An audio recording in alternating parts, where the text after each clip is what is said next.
জুন্নুন মিসরি আল্লাহর একজন ওলি ছিলেন, বহুত বড় ওলি। এই জুন্নুন মিসরি নদীর পার দিয়ে যাইতেছেন, দেখেন একটা বিচ্ছু নদীর পাড়ে দাঁড়ায় রয়েছে। বিচ্ছুটা নদী পার হতে চায়, কিন্তু কেমনে পার হবে? নদী কোনো খেয়া নাই, নৌকা নাই। জুন্নুন মিসরি কয়, দেখি বিচ্ছু কেমনে পার হয় নদী। হঠাৎ করে দেখেন পানির নিচ থেকে একটা কচ্ছপ পানির উপরে আসলো, আর নদীর কিনারায় ভাসতেই বিচ্ছুটা লাফ দিয়া কচ্ছপের পিঠে বসলো, আর কচ্ছপটারে আল্লাহ খেয়া বানায়া নদী পার করে দিল। জুন্নুন মিসরি কয়, মালিক, একটা বিচ্ছুরে তুমি তোমার কুদরতে পার করায় দিচ্ছ, আমিও নদী পার হতে চাই, কেমনে পার হব জানি না, নৌকা নাই, খেয়া নাই। আল্লাহ পাক কয়, অন্তরের ভিতরে আল্লাহ ইলহাম করে দিলেন, হাতের যায় নামাজ পানিতে বিছায়া দাও, যায় নামাজে বসে পড়ো। জুন্নুন মিসরি যায় নামাজে বসে পড়লেন, আল্লাহ পাক যায় নামাজে বসায় নদী পার করায় দিলেন। এই ক্ষমতা আল্লাহর আছে না নাই? কারামাতুল আউলিয়াই হাক্কুন, ওলি আল্লাহদের কারামত হক, এটা আমাদের আকীদা বিশ্বাস। কারণ ওলিরা নিজের ক্ষমতায় কিছু করে না, ওলিদের দ্বারা অসম্ভব যা সম্ভব হয় করায় কে? বুঝলে কোন? কারামত আল্লাহ করায়, নবীদের মুআজিজাও করায় কে?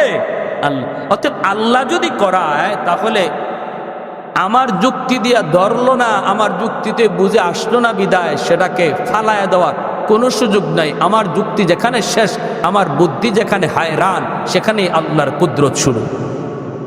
ঠিক না ভাই? এজন্য আমাদের সমাজে কিছু মানুষ যারা ওলি আল্লাহদের কারামত কথা বললে, ওলি আল্লাহদের কারামতের ঘটনা শুনাইলে কয় গাজাকুরি কথা, কয় কি কয় কি না, এটা কেমনে সম্ভব? আরে হারামি, তুমি তো নিজেই বুঝো না, এটা তো ওলিদের নিজের ক্ষমতা না, ওলিদের কারামতটাও করায় কে?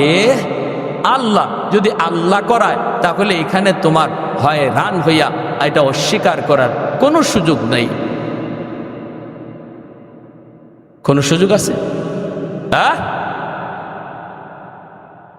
আমার ভাইয়েরা, বন্ধুরা, তিনি নদী পার হয়ে গেছেন, পার হইয়া এবার বিচ্ছুটার পিছনে পিছনে দৌড়তেছেন। কোন দিকে যায় একটু দেখতে মন চায়, হঠাৎ করে দেখেন হাওরের মাঝখানে একটা গাছ, গাছের নিচে একটা যুবক মনের আনন্দে ঘুমাইতেছে। আর যুবকটারে দেখেই এই বিচ্ছুটা ধর রওনা দিছে। আল্লাহ ওলি জুন্নুন মিসরি ইনিও পিছনে পিছনে দৌড় শুরু করলেন। আইসা দেখেন যুবকের মাথার পাশে একটা বিশাল বড় সাপ, বিষাক্ত একটা সাপ ফনা ধরে আছে, যুবককে দংশন করবে। সাথে সাথে বিচ্ছুটাই সেই লাফ দিয়া সাপের মাথায় বসলো, বৈশাই সাপটারে কামড় দিল। মুহূর্তের ভিতরে সাপটা মরে গেল। এইবার জুন্নুন মিসরি যুবককে ডাক দেন, যুবক ঘুম থেকে উঠো। এই যুবক মাথার পাশে কি ঘটে গেল? আমরা তো আল্লাহর উপরে 100% ভরসা করতেই পারি না, ঠিক না? আমাদের একিনই আয় না।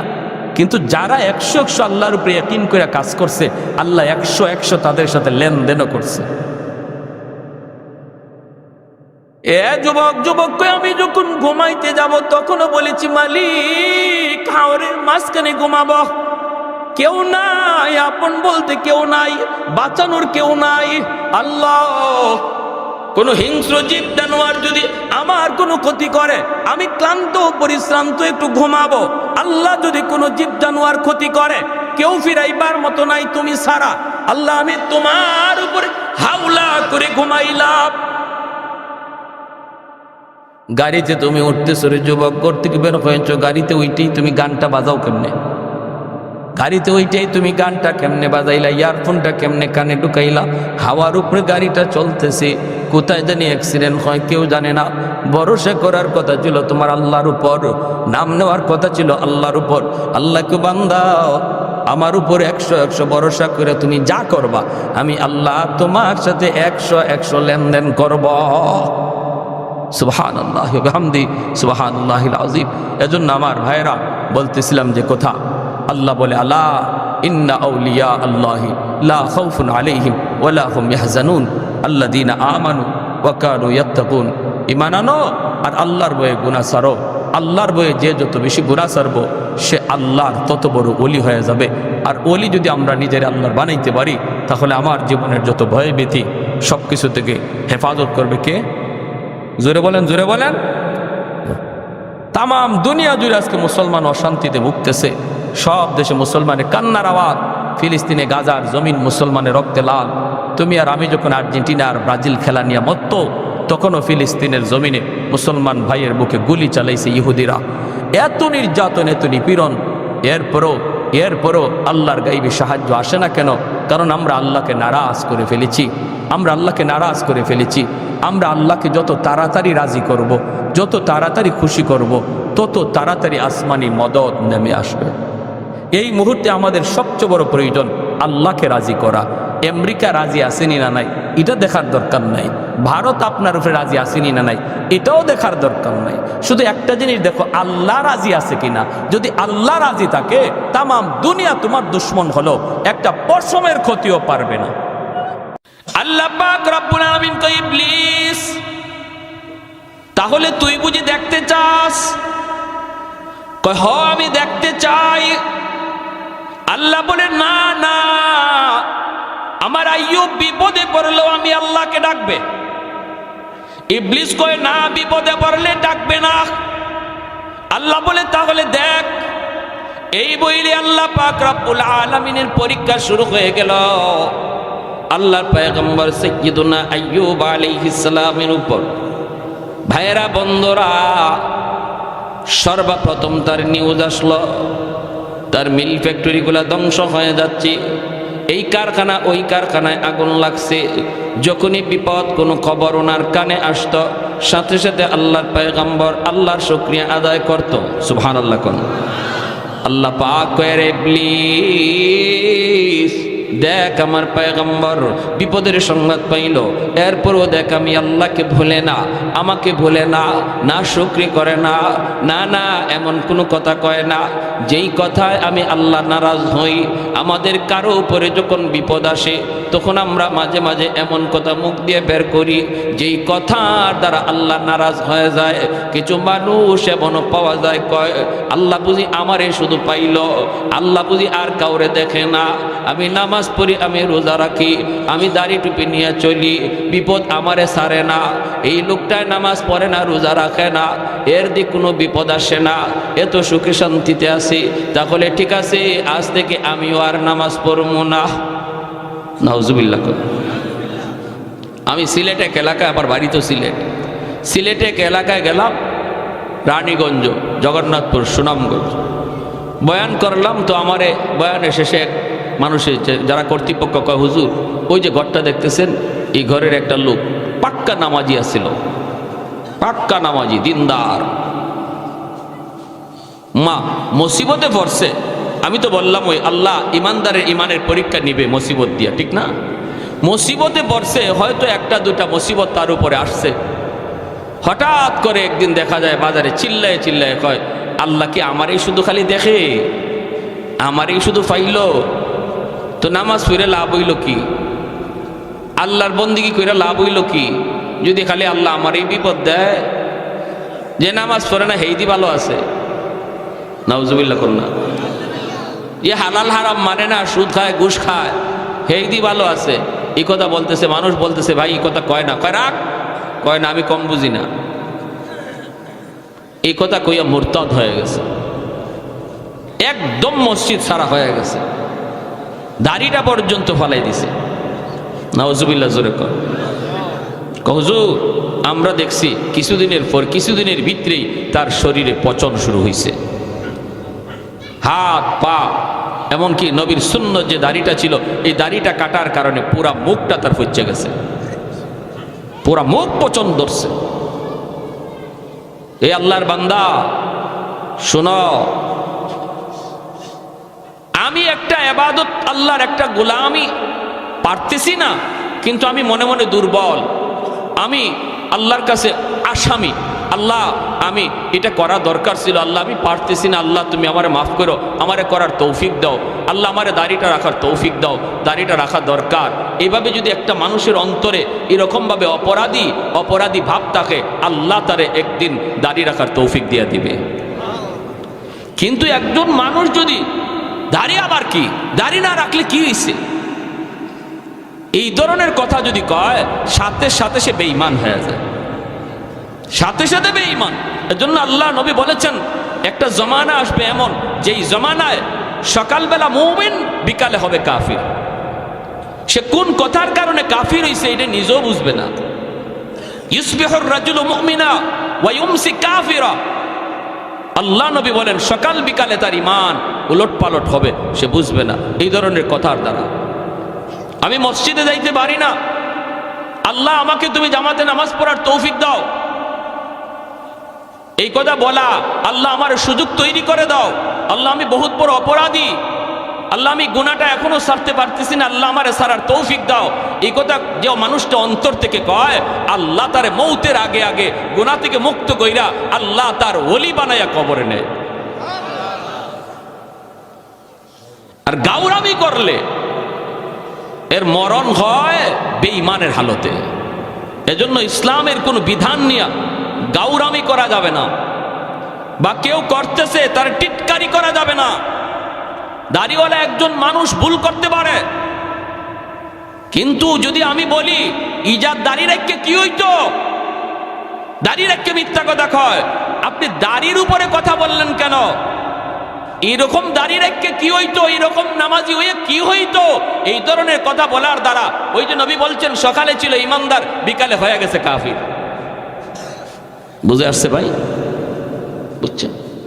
একজন আলেম ভুল করতে পারে, একজন আলেম ভুল করতে পারে, কিন্তু আলেমের ভুলের কারণে যদি কেউ কয় মোল্লা মুন্সি হইয়া কি হইতো, মোল্লা মৌলবী একটাও ভালো না, মৌলবী জাতি ভালো না, তাহলে ওইব কি জানেন? রাইসুল মুফাসসিরিন আব্দুল্লাহ ইবনে আব্বাস রাদিয়াল্লাহু তাআলা আনহু, এই উম্মতের ভিতরে যিনি সবচেয়ে বড় মুফাসসির ছিলেন, যিনি আল্লাহর কালাম সবচেয়ে বেশি বুঝছেন, আমার নবীর আপন চাচাতো ভাই রাইসুল মুফাসসিরিন আব্দুল্লাহ ইবনে আব্বাস রাদিয়াল্লাহু তাআলা আনহু বলেন, এ যত বড় হাজি হোক, যত বড় নামাজি হোক, মরণের সময় বেঈমান হইয়া মরবে, আর কবরে রাখার পরে তার মুখটা যদি মানুষ কিবলামুখী কইরাও রাখে, আমি চ্যালেঞ্জ দিয়া বললাম, আমি আব্দুল্লাহ চ্যালেঞ্জ দিয়া বললাম, কবর খুদো, এখন দেখো তার চেহারা অটোমেটিক কিবলা থেকে ঘুরে গেছে, কিবলা থেকে ঘুরে গেছে। যারা উলামায়ে কেরামের উপরে, আলেম সমাজের উপরে খারাপ ধারণা রাখে, আব্দুল্লাহ ইবনে আব্বাস বলেন, আমি আব্দুল্লাহ কসম করে বলি, তোমরা তার কবর খুঁজো, দেখবা পশ্চিম দিকে তার কিবলা নাই, তার মুখ নাই, তার মুখ অটোমেটিক ঘুরে গেছে কিবলা থেকে। সাবধান। এজন্য আমার ভাইয়েরা, বন্ধুরা, কথা বলতে হিসাব করে বলতে হবে। জবান যত কম চালাবো তত মুক্তি পাবো। মান সামাতা নাজা, যে কথা কম বলবে সে তত মুক্তি পাবে, যে কথা তত বেশি বলবে সে তত বেশি ধরা খাবে। আল্লাহ পাক কয়, ইবলিস, এই যে দেখ, আমার আইয়ুব বিপদের সংবাদ শোনার পর আমি আল্লাহকে ভুলে না, সুখে থাকতে আমারে যেইভাবে ডাকছে, বিপদে পইরেও আমারে ওইভাবেই ডাকে। আল্লাহু আকবার। সুখে থাকা অবস্থায় যেইভাবে আমার কদমে সেজদা দিছে, বিপদে পড়ার পরেও আমার কদমে সেজদা দেয়। অতএব তুই কি বললি আর কি দেখতেছি? ইবলিস কয়, মালিক, ও মালিক, কেন তোমার সেজদা দেয় জানোনি? বিপদের সংবাদ শুই না তো কোনো লাভ নাই, রাজত্ব এখনো আছে। আল্লাহ পাক রব্বুল আলামিন রাজত্বটাও আল্লাহ কেড়ে নিয়ে নিলেন। এরপরও নবী আল্লাহকে ডাকে, আল্লাহর কদমে সেজদা দেয়। ইবলিস কয়, সব কিছু নিয়ে গেছো, এরপরও তোমারে ডাকে কেন জানোনি? কারণ হলো এখনো তার 6টা ছেলে আছে, জোয়ান ছেলে।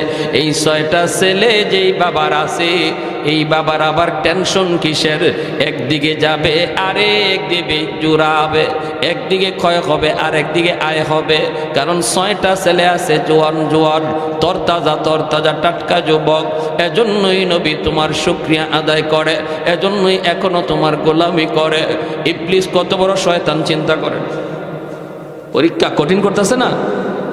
আল্লাহ পাক কয় তাহলে দেখবি না কি? কয় দেখব। 6টা ছেলে এক জায়গায় এক ঘরের মধ্যে ঘুমন্ত ছিল রে আল্লাহর গোলাম। সাত ভেঙ্গে 6টা ছেলে এক রাতেই মারা গেল, শহীদ হয়ে গেল।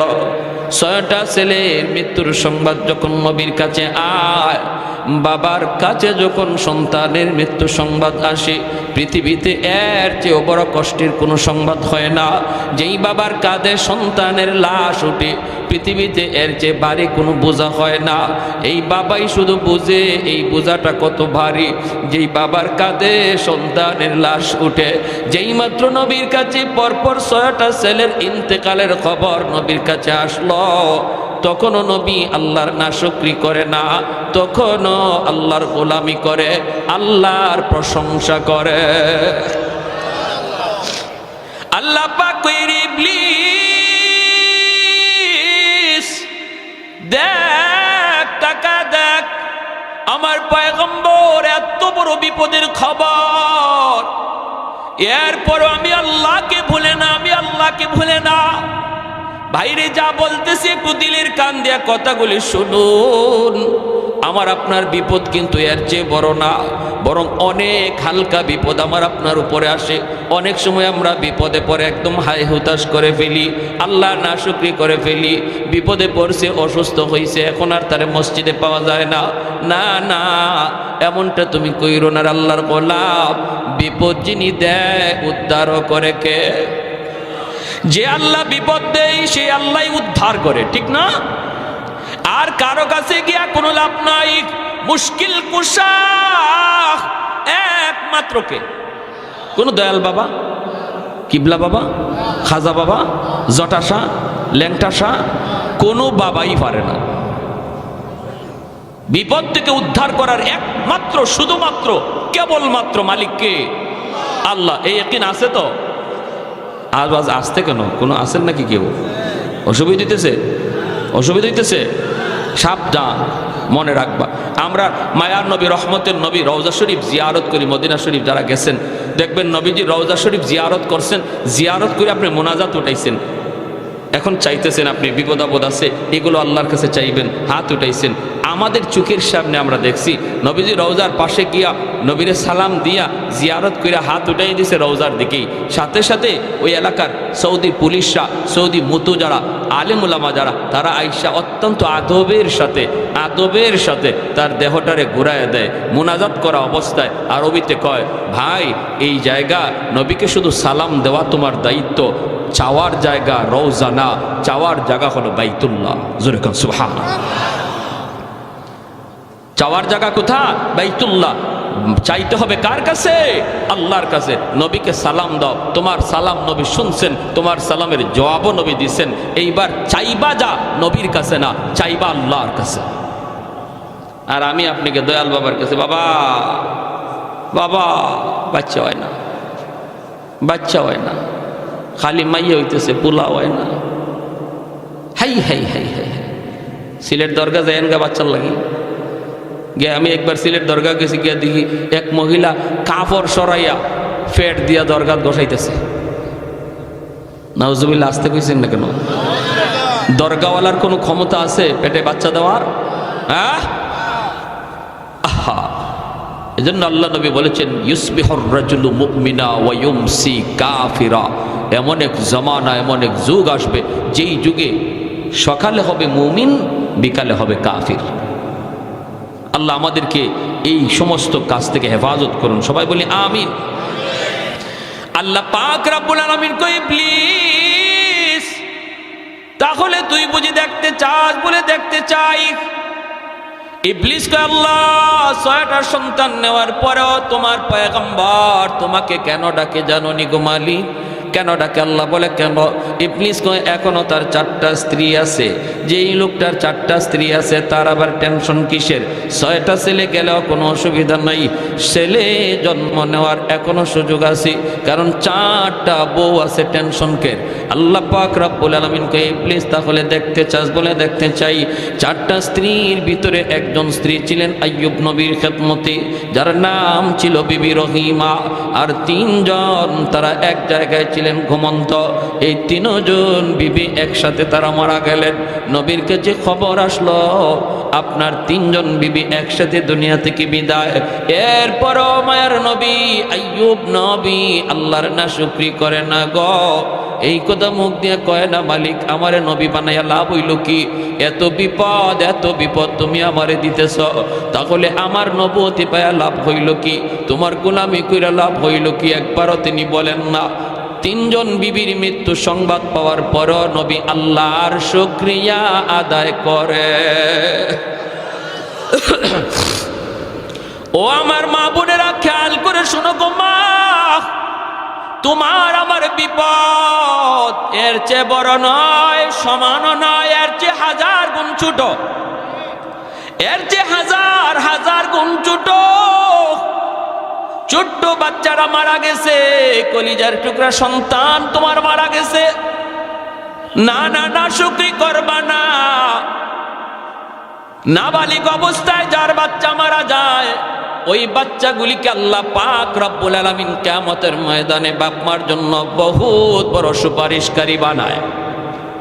বাচ্চাগুলি আল্লাহর কাছে ডাক দেয়া কয়, মালিক, ও মালিক, তুমি আমারে দুনিয়াতে পাঠাইছো, পাঠানোর সময় আমার মা কত কষ্ট করছেন, জান বের হয়ে যায় অবস্থা। এরপরে আমি দুনিয়াতে আসলাম, এত কষ্ট আমি মাকে দিলাম, কিন্তু মার কোনো খেদমত আমি করতে পারলাম না, আমার মা ঋণ আমি শোধ করতে পারলাম না। আল্লাহ, আজ যদি তুমি আমাকে জান্নাতে দিতে চাও, আমার মা বাবা সারা জান্নাতে যাইবো না। হয় আমারে বাপ মার সাথে জাহান্নামে দিয়ে দাও, হয় আমাকে আমার বাপ মার সাথে জাহান্নামে দিয়ে দাও, নতুবা আমার সাথে আমার বাপ মারে জান্নাতে দিয়ে দাও। আমি আমার মা বাবা ছাড়া থাকবো না। আল্লাহ, তুমি আমার দুনিয়াতে পাঠাইছো, আমার মা আমার বাবা আমার উপর কি পরিমাণ ঋণ, আমি তো ঋণ শোধ করার সুযোগ পাই নাই, দিছো না। আজ হাসরের মাঠে যদি আমাকে জান্নাত দিতে হয়, বাপ মা ছাড়া জান্নাতে যাইবো না। রব্বুল আলামিন তখন বলে, বান্দারে, আমি আল্লাহর আদত হচ্ছে জাহান্নামীকে জান্নাতে দেওয়া, কিন্তু কোনো জান্নাতীরে জাহান্নামে দেওয়া এটা আমার আদত না। বান্দা, তুমি তো জান্নাতি, তোমাকে আমি জাহান্নামে দিতে পারি না। ঠিক আছে, নেও, তোমার সুপারিশে বাপ মারেও জান্নাত দিয়া দিলা। এজন্য বাবা সবর করো, সবর, মা সবর করো, সবর।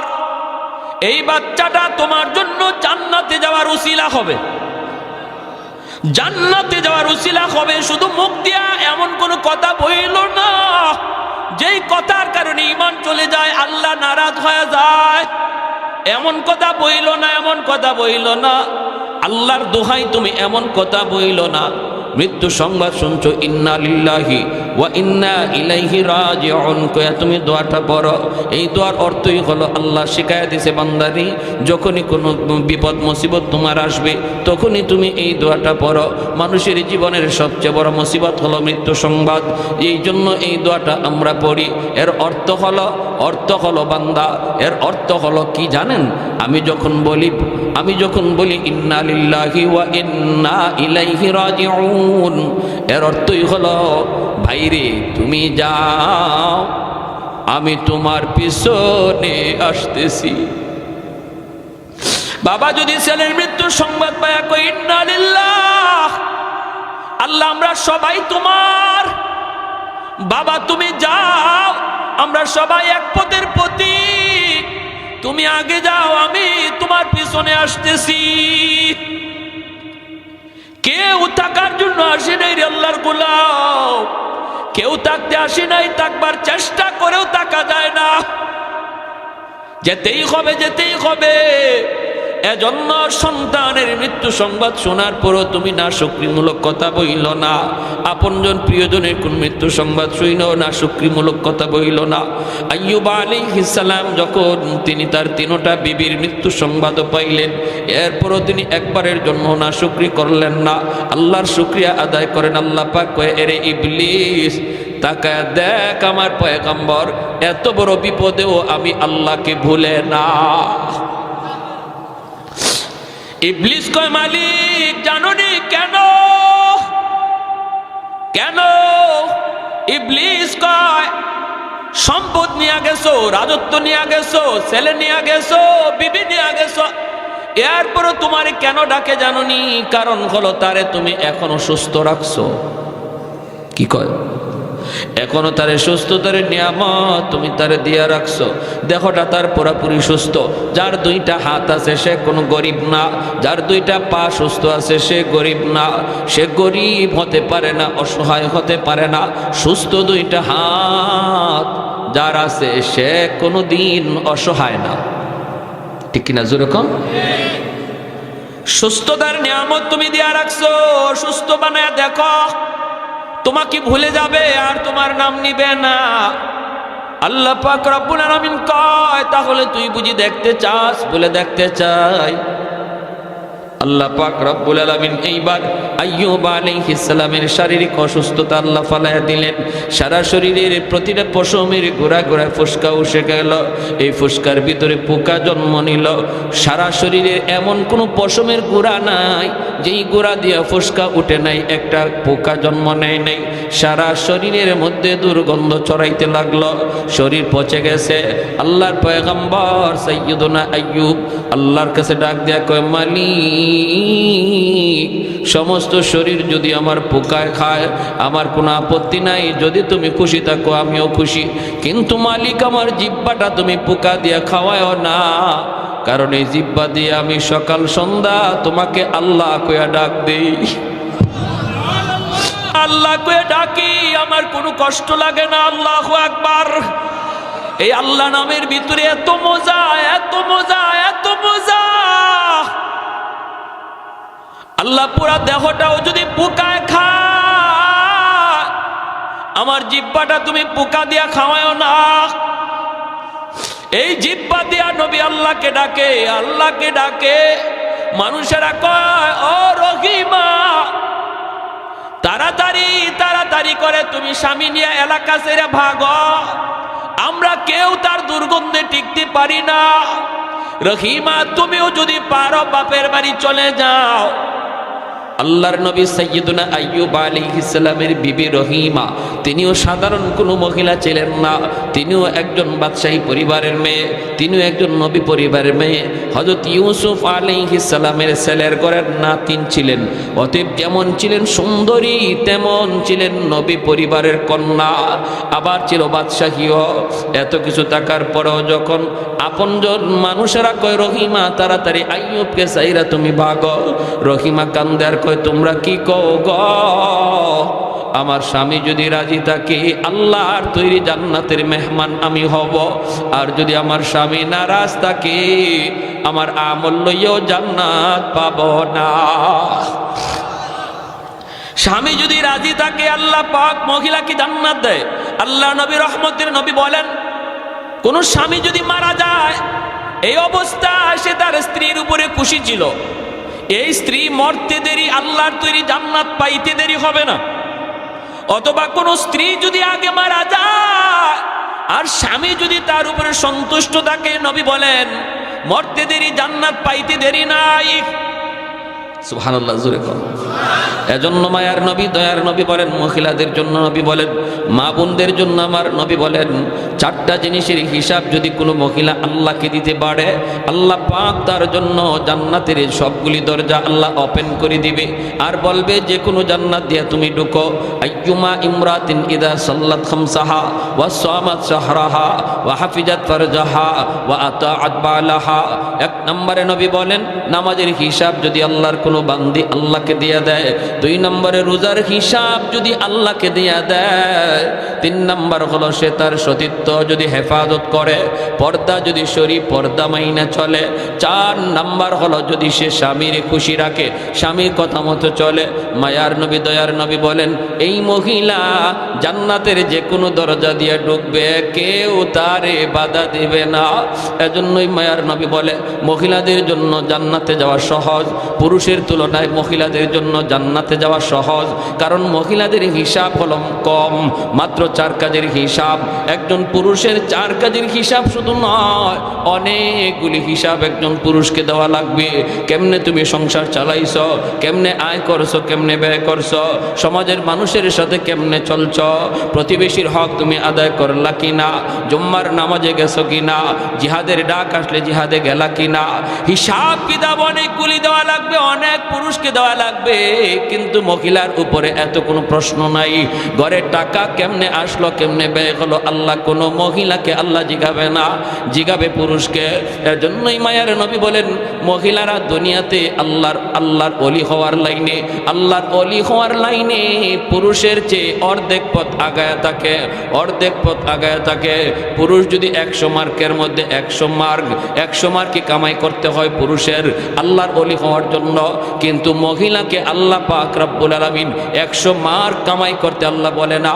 আল্লাহ কয় মহিলাদেরকে, মা বোনেরা, আল্লাহর নবী জানাইছেন তুমি মাত্র 50 মার্ক কামাই করবা, আর 50 নাম্বার আল্লাহ তোমাকে দয়া কইরা দিয়া দিছে।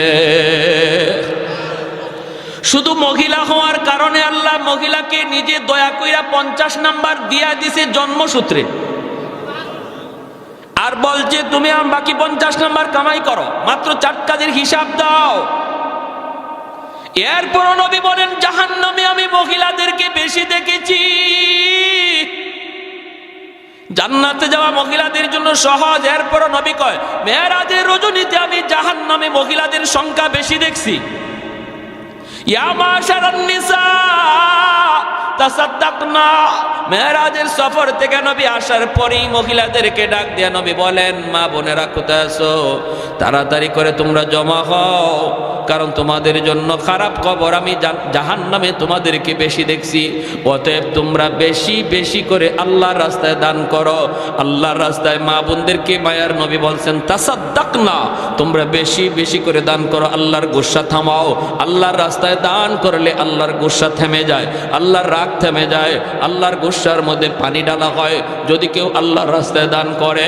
এজন্য নবী কয় মহিলারা বেশি বেশি করে দান করো। শাড়ি তোমার 5টা আছে, একটা শাড়ি গরিবরে দিয়া দাও, দিয়া দাও। নামাজ পড়তে পারে না আল্লাহর এক বান্দি, কাপড় নাই, তোমার তো 5টা 6টা ব্রিফকেসের ভিতরে এমনি পরে আছে গো আল্লাহর বান্দি, ঈদে আর শাড়ি কেনার দরকার নাই, ঈদের দিনে ব্রিফকেস কইলা নতুন শাড়িটা একজন গরিবকে দান করো। নবী বলেন এইভাবে মা বোনরা যদি দান সদকা বাড়ায়, আমি নবী বললাম তার আর জাহান্নামে যাওয়া লাগবে না, আল্লাহ জান্নাতের মেহমান বানাবে। ঠিক কিনা? রহিমা তুমি চলে যাও। তিনি বলেন না, তোমাদের নাকে দুর্গন্ধ লাগলেও আমার স্বামীর গায়ের দুর্গন্ধ আমার নাকে লাগে না, আমি দুর্গন্ধ টের পাই না, টের পাই না। আমার স্বামীর খেদমত ছেড়ে আমি কোথাও যাব না, যাব না। ও আমার মা বোনেরা একটু খেয়াল করে শোনো, স্বামীর খেদমত কেমনে করতে হয়। স্বামীরে খুশি করার দ্বারা আল্লাহ তোমার উপর খুশি হয়। আল্লাহু আকবার, জোরে কর। কিন্তু সেটা হালাল পথে, হারাম পথে নয়। স্বামী যদি কয় মার্কেটে চলো বোরকা ছাড়া, এটা তুমি স্বামীর সাথে প্রোডাকশন করো। তুমি কইরো স্বামী গো বোরকা ছাড়া বেপরদায় আমাকে তুমি বের কইরো না। স্বামী যদি কয় আমার দুষ্ট আইছে, তুমি চাল হয়ে যাও, তুমি পরিষ্কার বইলা দিও স্বামী গো তোমার দোস্তের সামনে যাওয়া আমার জন্য হারাম। ঠিক না? শহরে আছে, গ্রামে একটু কম। শহরে তো ও আল্লাহ, দোস্ত যদি আয়, ফ্রেন্ড যদি আয়, তাহলে ম্যাডাম গেসা দে। হাই হাই হাই, এই সমস্ত পুরুষদের রুচি, এটা যে কি পরিমাণ ফসা হইছে, এরা যে কেমন ফসা আর দুর্গন্ধ এদের রুচির মধ্যে। নিজের বউটারে যখন পরপুরুষের সামনে ইচ্ছা করে পাঠায়, অবাক লাগে। বের হইছে নিজের স্ত্রীরে বেপরদায় লইয়া বের হইছে, তার ভালো লাগে। তার স্ত্রীরে দেখিয়া আরো 10 জনে কইতেছে ও খুব সুন্দর, তার ভালো লাগে। এই ধরনের মানুষ, এর রুচি ভালো না ফসা? জোরে কন। এটা গান্দা। এটা এই রুচিটা কি? এটা গান্দা, গান্দা রুচি।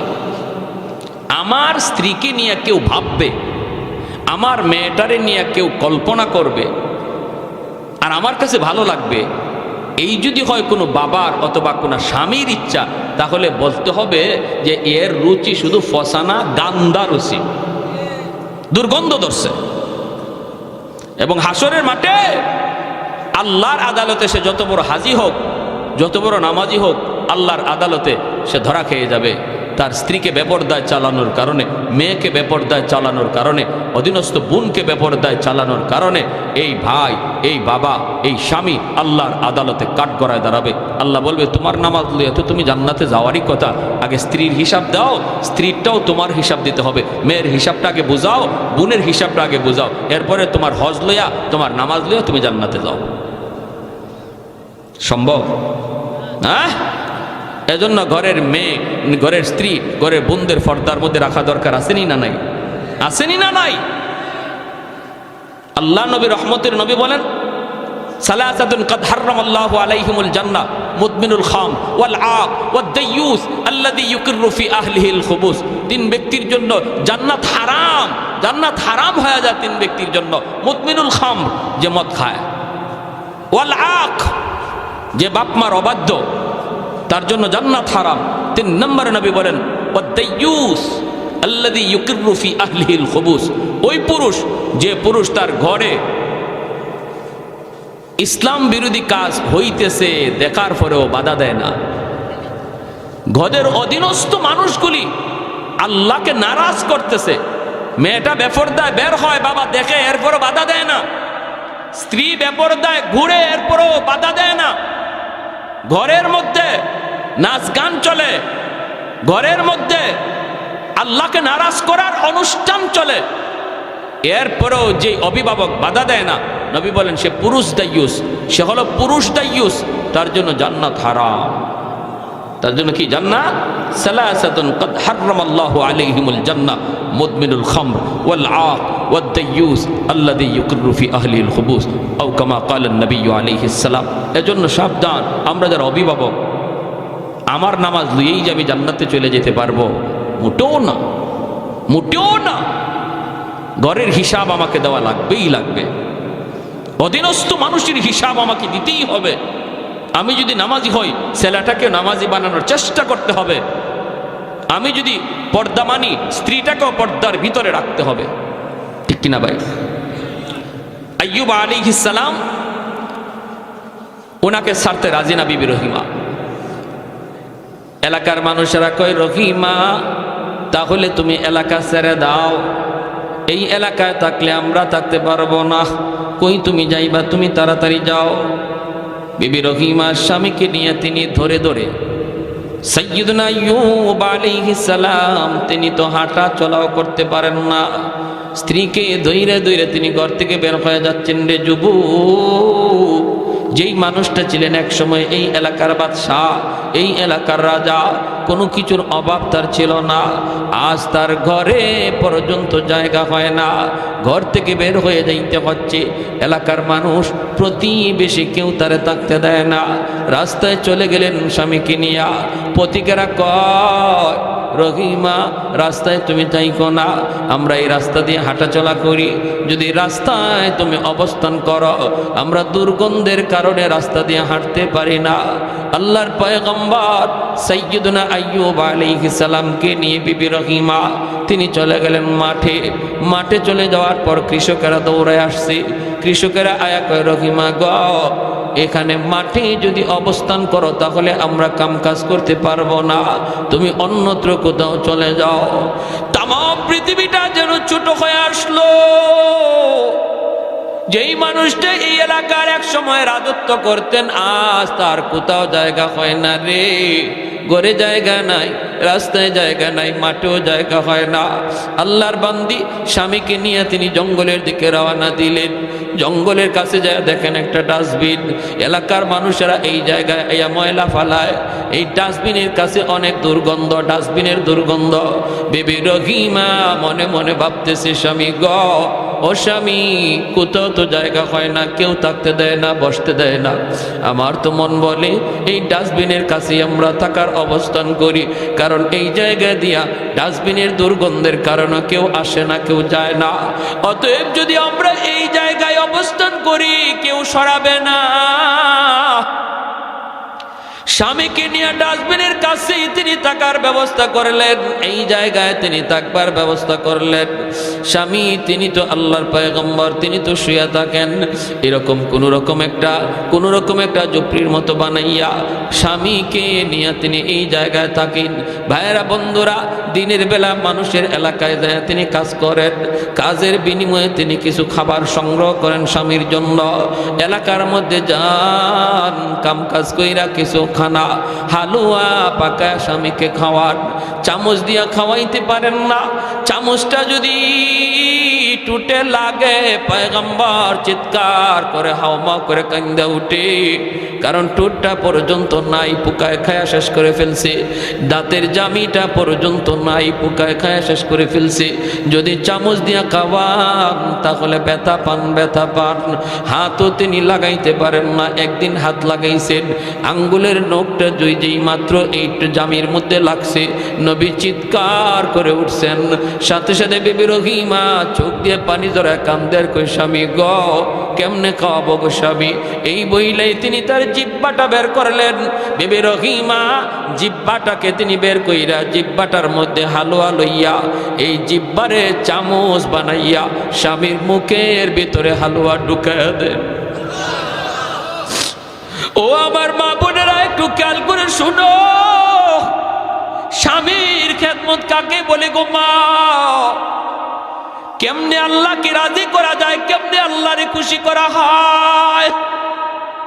নিজের জিব্বাটারে চামচ বানাইয়া এই জিব্বা দিয়া হালুয়া স্বামীর মুখের ভিতরে ঢুকান। একদিন জিব্বার মধ্যে একটা পোকায় কামড় মারছে। হঠাৎ করে বিবি রহিমা চিৎকার দিয়া যন্ত্রণায় মাটিতে পড়ে গেছেন।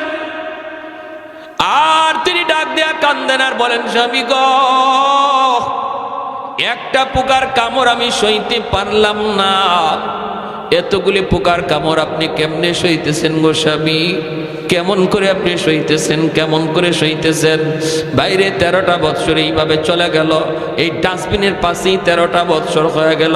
13 বৎসরের মাথায় যখন পোকায় তার জিব্বার মধ্যে কামড় মারল, তখন তিনি আল্লাহর কাছে বলতেছেন, স্বামী গো ও স্বামী 13টা বৎসর হয়ে গেছে তুমি এইরকম অসুস্থ, আমিও মানুষের বাড়ি থেকে কাম কইরা কইরা তোমার খানার ব্যবস্থা করি, এমন পোকা যন্ত্রণা, পোকার কামড় সহা যায় না।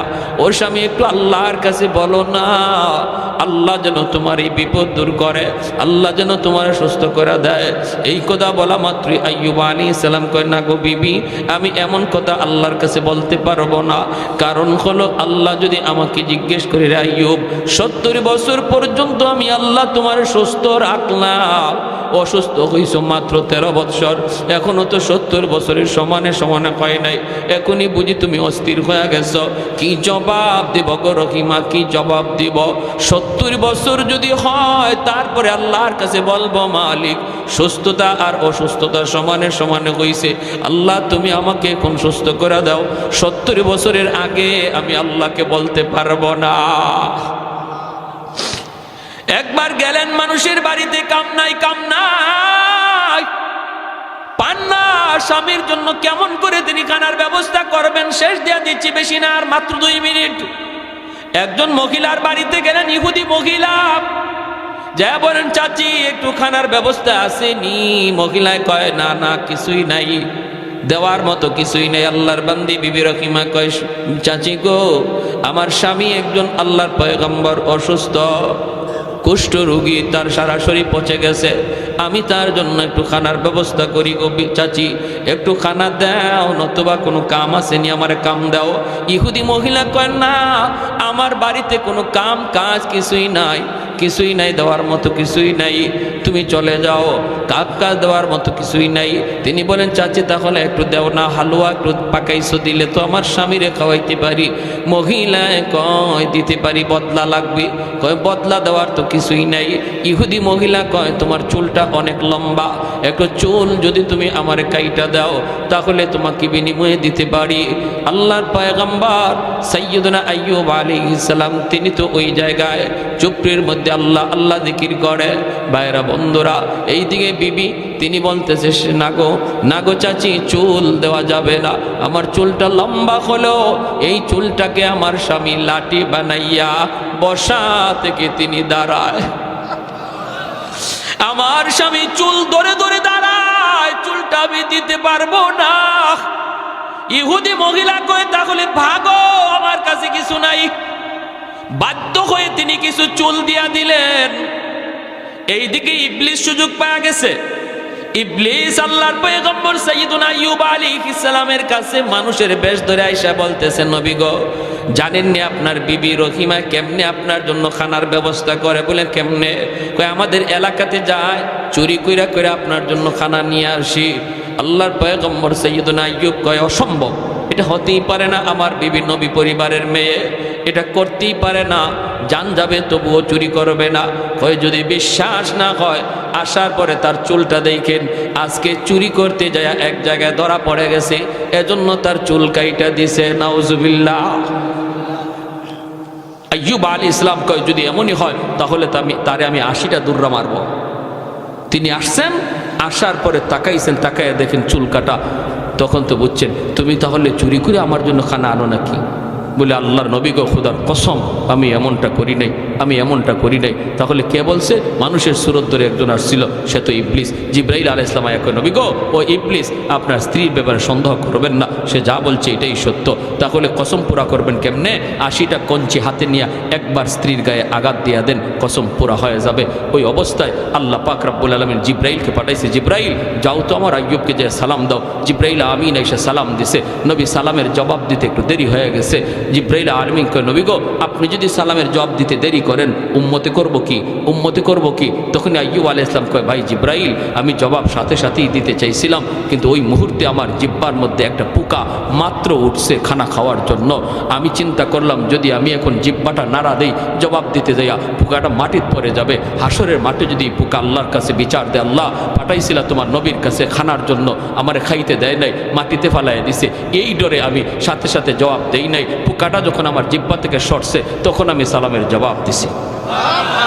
আল্লাহ কয় জিবরাইল কেমন জবাব পাইছো? আল্লাহ এই জমিনে এত সুন্দর জবাব আল্লাহ আমি জিবরাইলের মনে পড়ে না আর কেউ দেয়। আল্লাহ তুমি রহম করো তোমার নবীর উপর। আল্লাহ কয় তাহলে আমার নবীরে কও হাঁটুতে নিজের পা দিয়ে যেন মাটিতে আঘাত করে, পায়ের গোড়ালি দিয়ে যেন আঘাত করে। জিবরাইল কয় নবী গো, পায়ের গোড়ালি দিয়ে আঘাত করেন। বলে আমার তো গোড়ালিই নাই। বলে যা আছে তা দিয়ে আঘাত করেন। আঘাত করতেই জমজমের পানির মতো পানি উঠতে শুরু হলো।